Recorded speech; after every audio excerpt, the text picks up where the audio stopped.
Hay caminos que uno no debería tomar, por más que parezcan atajos o rutas menos transitadas. Eso lo aprendí una madrugada mientras conducía una vieja combi cargada de herramientas rumbo a un trabajo urgente. Tenía que llegar a una comunidad en la sierra donde se había roto un transformador. Era electricidad, sí, pero no en la ciudad, sino en un pueblo al que solo se llegaba por un sendero flanqueado por árboles que formaban túneles naturales. Un camino olvidado por el mapa. Salí de madrugada para evitar el sol, confiando en el GPS, pero fue un error. Después de un desvío mal indicado, terminé en una ruta alterna que no aparecía en ninguna aplicación. Solo tenía un letrero oxidado que decía Estación 27, acceso restringido. Supuse que sería alguna instalación abandonada, como las que hay en las minas viejas o torres de radio, pero la carretera estaba en buen estado y me urgía llegar, así que seguí. A medida que avanzaba, la niebla se hizo más densa. No era normal. Literalmente podía ver cómo se deslizaba a ras del suelo como si tuviera vida. El entorno se volvió más apagado. Ni cigarras, ni grillos. Solo el ruido del motor y mi propia respiración. Fue entonces que vi la primera señal. Una caseta vieja, con vidrios rotos, como de una estación de tren. Detrás, una estructura oxidada de rieles y una especie de plataforma donde antes debió haber pasado una locomotora. Me pareció extraño, pero lo atribuí a alguna antigua vía abandonada. Lo que no pude explicar fue el poste con altavoces, que de pronto se encendió y emitió un crujido como si alguien intentara hablar. Me detuve. Pensé que tal vez alguien me había visto desde algún punto de vigilancia. El altavoz volvió a sonar, pero esta vez con algo que parecía música, una melodía muy tenue, antigua, como de los años 40, casi una nana. A pesar de lo absurdo, bajé de la combi y caminé unos pasos hacia el poste. La niebla no me dejaba ver más allá de 5 metros. De pronto, se oyó claramente una voz femenina. «Pasajero. A bordo». Era una voz suave, pero cargada de un tono impersonal, como si repitiera una grabación. Me giré de inmediato y vi que del otro lado de la vía había una figura, apenas visible entre la bruma. Era una mujer de vestido largo, como de época, de pie, inmóvil, mirando hacia mí. No supe qué hacer. La voz volvió a hablar desde el altavoz. Estación 27. Último descenso. Me paralicé. No era miedo inmediato. Era más bien esa sensación que te invade cuando algo simplemente no encaja, cuando sabes que estás en un lugar donde no deberías estar. La figura femenina permanecía quieta, y aunque su rostro no era del todo visible por la niebla, podía notar que me observaba. La melodía seguía sonando desde los altavoces, pero ahora con una distorsión leve, como si estuviera sumergida bajo el agua o siendo arrastrada desde muy lejos. Intenté hablar, decir algo, pero mi garganta se secó al instante. Di un paso hacia atrás y ella, la figura, dio uno hacia adelante. Ese simple gesto, esa reacción a mi movimiento, me hizo entender que no estaba viendo una ilusión óptica ni una estatua. Era real, o al menos lo suficientemente real para responder. Corrí hacia la combi, abrí la puerta de golpe y me encerré. El motor seguía encendido, pero por alguna razón no arrancaba. Las luces frontales parpadeaban y la radio se encendió sola, emitiendo esa misma canción que había salido del altavoz. No puede ser, dije en voz baja. Esto no es una coincidencia. Tomé mi celular, pero no había señal, ni una barra. El GPS mostraba solo un punto azul, flotando en un espacio blanco. Ningún camino, ningún nombre, nada. Solo entonces noté que, en el asiento del copiloto, había algo. Un trozo de boleto de tren viejo, amarillento, con letras borrosas que apenas decían Estación 27, pasajero 1. Jamás lo había visto antes. No estaba allí cuando comencé el viaje, y de pronto, la puerta del copiloto se abrió sola, como si alguien invisible se sentara a mi lado. No esperé más. Giré la llave con fuerza y el motor rugió. No lo pensé. Metí reversa, di vuelta como pude y salí de ahí a toda velocidad, sin mirar por los espejos. El camino parecía más largo, como si no terminara nunca. La niebla se aferraba al parabrisas. No podía ver nada, ni el borde de la carretera, ni los árboles. Solo aceleraba con el estómago en un nudo. Y entonces ocurrió. El altavoz del poste seguía sonando dentro de mi cabeza. como si lo llevara conmigo. Estación 27, último descenso. Por fin, después de lo que parecieron siglos, vi una carretera asfaltada, con señalamientos normales. Me metí sin pensarlo. Un par de kilómetros después, paré en una gasolinera, bajé y vomité en el piso. El encargado me miró con cara de susto. Me preguntó si necesitaba ayuda, si me habían asaltado o algo peor. Le conté lo que pude, todavía con las manos temblorosas. Él simplemente me escuchó en silencio. Luego me dijo algo que jamás olvidaré. No eres el primero. Hace años, en esa zona había una vía de tren que conectaba varios pueblos. Hubo un accidente, un descarrilamiento. Murieron muchos, entre ellos, una mujer con su hijo. Desde entonces, dicen que de vez en cuando, alguien los ve esperando el tren, en esa estación fantasma. Me quedé frío. Le enseñé el boleto viejo que aún tenía en el asiento de la combi. El tipo no quiso ni tocarlo. Solo me dijo que lo quemara y no volviera a ese camino. Lo hice. Desde entonces, cuando me toca ir a esas comunidades, tomo una ruta mucho más larga, pero nunca paso cerca de esa estación, porque entiendo algo. Algunas estaciones no son para los vivos.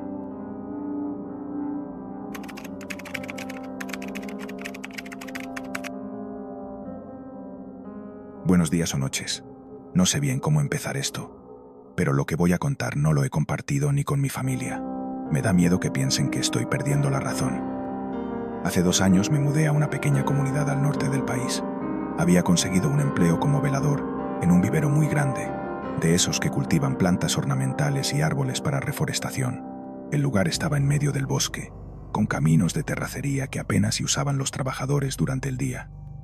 Me ofrecieron una pequeña cabaña al fondo del terreno, cerca del almacén principal, y aunque al principio me pareció algo solitario, el sueldo era bueno y necesitaba trabajar. Los primeros días fueron normales. Paseos de rutina por la zona, revisar que no hubiera intrusos, asegurar los invernaderos. Pero una noche todo cambió. Fue una madrugada en la que la niebla bajó tan espesa que apenas podía ver mis manos frente a la linterna. Salí a recorrer como siempre, pero el silencio esa vez se sentía raro.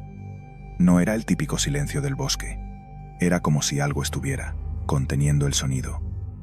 Mientras pasaba cerca del área de los árboles grandes, vi lo que pensé.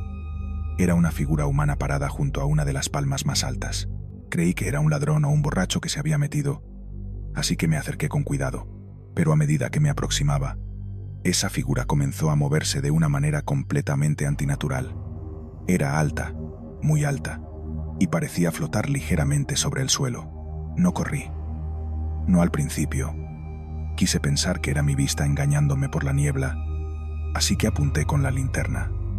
Lo que iluminé no tenía rostro, solo una silueta larga, como si llevara una túnica que colgaba desde muy alto. En lugar de pies, se desvanecía entre la bruma, y su presencia, te juro que podía sentir cómo el aire se congelaba a mi alrededor. No recuerdo bien cómo volví a la cabaña. Creo que simplemente di la vuelta y comencé a caminar rápido, sin mirar atrás. Pero esa noche no dormí. No pude, porque la figura se quedó ahí, al borde del bosque, observando mi ventana, hasta que amaneció. Y eso fue solo el inicio. Después de esa noche, mi rutina ya no fue la misma. Dormía poco, siempre con la lámpara encendida. Caminaba con una linterna en cada mano, como si eso pudiera protegerme de lo que sea que rondaba entre los árboles. Pero por más que intentaba convencerme de que fue una alucinación causada por el cansancio o la niebla, no podía dejar de sentir esa mirada clavada en mí cada vez que salía. Al tercer día, volví a verla. Estaba más cerca esta vez, junto al cobertizo donde almacenábamos las herramientas. La figura seguía sin rostro, sin moverse, solo de pie como si esperara algo. Pero lo más extraño fue que los animales del bosque, los grillos, los búhos, incluso los perros de las casas cercanas ya no hacían ruido cuando esa cosa aparecía. Era como si la naturaleza supiera que algo no debía estar ahí. Quise hablar con mi jefe, pero ¿qué le iba a decir? Oiga, creo que algo sin rostro me está vigilando desde los árboles. Me iban a mandar al psiquiatra o peor, despedirme por loco, así que decidí documentarlo. Llevé una cámara de fotos antigua que tenía y una grabadora de audio para registrar cualquier cosa extraña. Una noche, mientras revisaba la zona de los helechos, escuché un murmullo muy suave. No eran voces claras, más bien como un rezo, repetitivo y ahogado. Lo seguí hasta llegar al invernadero 3, uno de los más antiguos del lugar. La puerta estaba abierta, lo cual era raro porque siempre la asegurábamos. Entré con la linterna encendida y ahí estaba de nuevo. La figura esta vez estaba al fondo, al lado de las macetas rotas. Pero lo que me heló la sangre fue que, a sus pies, había huellas, pequeñas, como de un niño descalzo, pero con sangre. No entendí cómo ni por qué, pero supe que no debía estar ahí. Me di la vuelta para salir corriendo, pero la puerta del invernadero se cerró de golpe tras de mí. Lo que pasó después aún me cuesta describirlo sin que se me erice la piel. Las luces dentro del invernadero comenzaron a parpadear sin estar conectadas. Las plantas se movían solas, como si una ráfaga de viento las agitara, pero no había corrientes de aire. Y entre todo eso, el murmullo regresó, más fuerte, más claro. No debiste entrar. Fue la única vez que lo escuché con claridad. Y lo peor es que fue justo antes de perder el conocimiento. Me desperté en el suelo con la frente golpeada. La puerta estaba abierta y todo estaba en silencio otra vez. Regresé tambaleándome a la cabaña. Tenía las manos llenas de tierra como si hubiera escarbado, y el rollo de la cámara había desaparecido. Decidí que no podía quedarme más tiempo en ese lugar. Inventé una excusa para renunciar a la semana siguiente. Mi jefe no preguntó mucho. Solo me dijo, antes de despedirme, «Eres el quinto que se va antes del mes. Al menos tú duraste 3 semanas». Nunca quise averiguar a qué se refería. Pero desde entonces he soñado con esa figura. Aparece parada en diferentes lugares. A veces en mi ventana, a veces en el reflejo de un cristal, y siempre trae el mismo mensaje: no debiste entrar.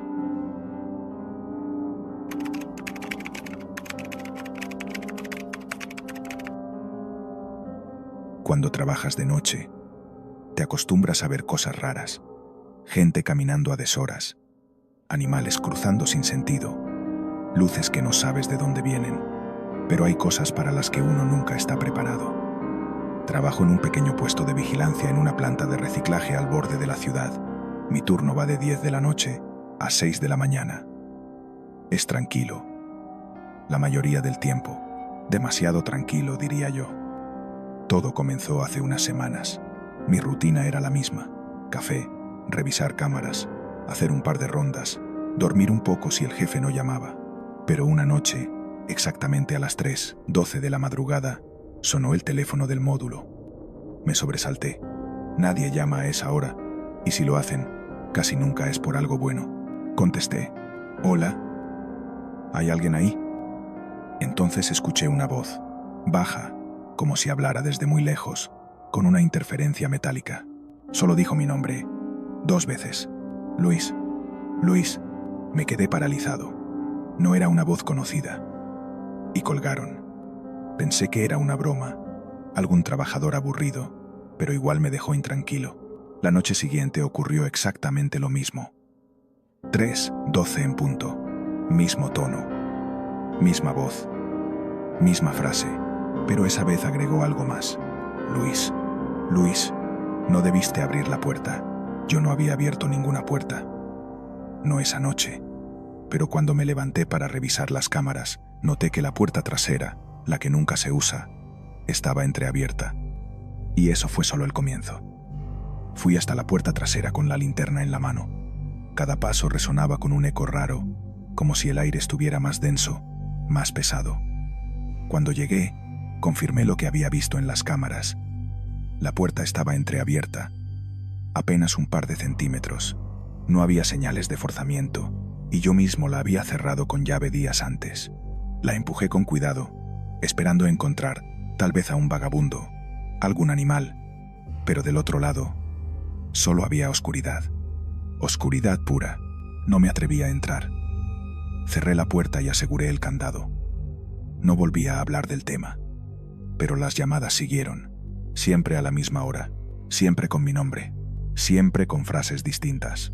Una noche escuché: «Luis, la viste, ¿verdad?», y esa vez colgaron con una risa. Una risa como de alguien que apenas puede contenerse, una mezcla entre un niño y un anciano. A la siguiente noche, no recibí llamada. Me sentí aliviado, pero el alivio duró poco. En vez de sonar el teléfono, el sistema de cámaras se apagó completamente. La pantalla solo mostraba estática, y luego, por un segundo, apareció la imagen de mí mismo, dormido en la silla. Pero no estaba solo. Detrás de mí, parado como si flotara, había una figura alta, delgada, con un rostro imposible de describir. No tenía ojos, solo dos huecos, y su boca parecía estar sonriendo. Salté de la silla. Miré a mi alrededor. No había nadie, pero cuando volví a ver las cámaras, estaban funcionando normalmente, y esa imagen ya no estaba. Desde esa noche decidí no volver a dormir en la caseta. Empecé a llevarme una silla plegable y pasaba las madrugadas afuera, cerca de la entrada del almacén, con una lámpara encendida todo el tiempo. Ya no respondía al teléfono, y aunque las llamadas seguían, simplemente las ignoraba. A veces sonaba durante minutos enteros, pero no me atrevía ni a mirar la pantalla. Una madrugada, mientras intentaba mantenerme despierto, vi una silueta cruzando el fondo del estacionamiento. Parecía un hombre, pero su forma no era del todo humana. Caminaba raro, como si no supiera cómo usar sus piernas. Encendí la linterna, apunté hacia él, y en ese momento todo el estacionamiento se apagó. Luz, cámaras, incluso mi linterna dejó de funcionar. Solo quedó un silencio espeso. Sentí pasos suaves, acercándose, pero no podía ver nada. De pronto, una voz esta vez justo detrás de mí susurró: «Gracias por no colgarme esta vez». No grité, no corrí, no pude moverme. Cuando la luz volvió, no había nadie, solo la silla volteada y el teléfono encendido con una llamada perdida. Días después renuncié. No quise dar explicaciones. Ni siquiera pasé a cobrar el último cheque. Y lo que más miedo me da es que a veces, cuando paso por esa calle, el teléfono de mi bolsillo suena. Y cuando lo saco, no hay llamada. Solo aparece un mensaje. Uno muy simple, que dice: «Aquí también hay cámaras».